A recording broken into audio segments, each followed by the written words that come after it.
I'm talking today to Ejovi Arror, who is the CEO of IPnx, one of Nigeria's leading internet providers. Ejovi, last time I saw you was about 2 years ago. Tell me what's happened in the internet market since I last saw you. Cheaper bandwidth. We now have 2 extra cables that have landed in the country, and the price of bandwidth has come down somewhat. Come down to what sort of level?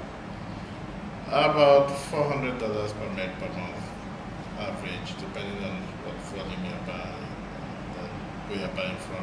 That's benchmark price, I would say now. Probably will come lower again, as we're expecting another cable this year, and another cable again in 2012. I guess that's the most significant change, really. The new cables, which makes bandwidth much cheaper. The regulator the head of the regulatory agency has changed. The engineer Dupre is no longer there.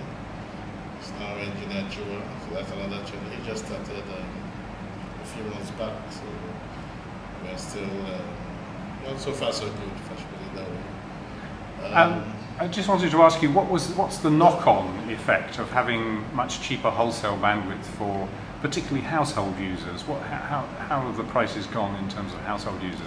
Well, I think the first people that have felt the impact are actually the corporate users, because they usually buy bulk bandwidth, 10 meg, 20 meg, and it's quite competitive there. So the initial impact has really honed in there. I think for the residential market, it's coming a lot slower.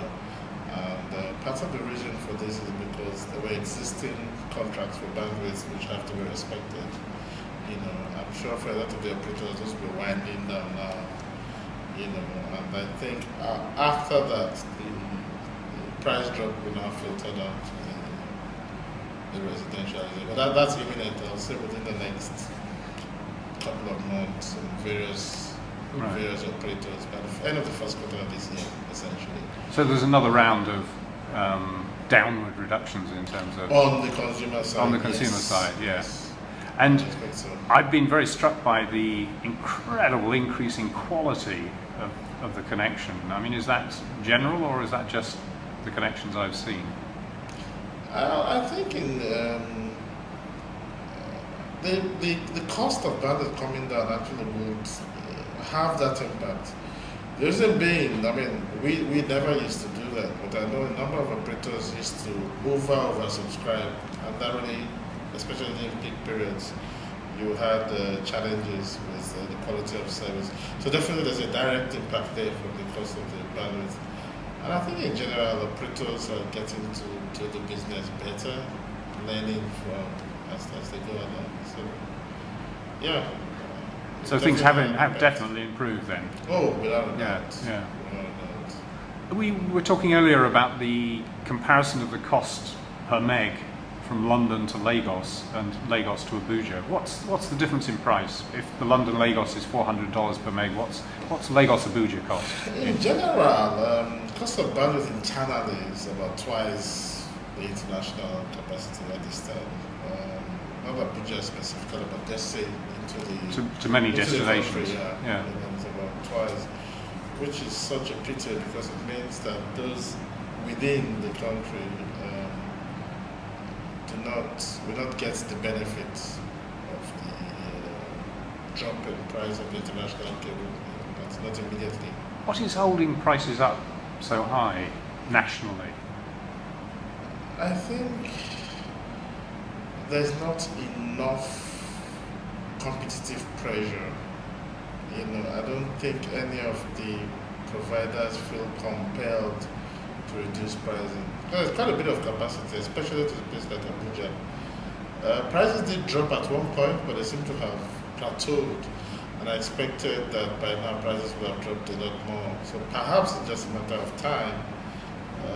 But it's not dropping as fast as, or maybe just because international prices have dropped so quickly, But if we're really serious about proliferation of internet outside Lagos, where all the cables land, I think it's something the NCC needs to look at, to intervene You know, and try and get the prices reasonable. It doesn't make sense to have Lagos London at half the cost of Lagos Abuja, and that Lagos London price is even going to drop further.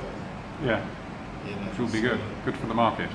Yep, good for the Lagos market at least. Yeah, no, absolutely.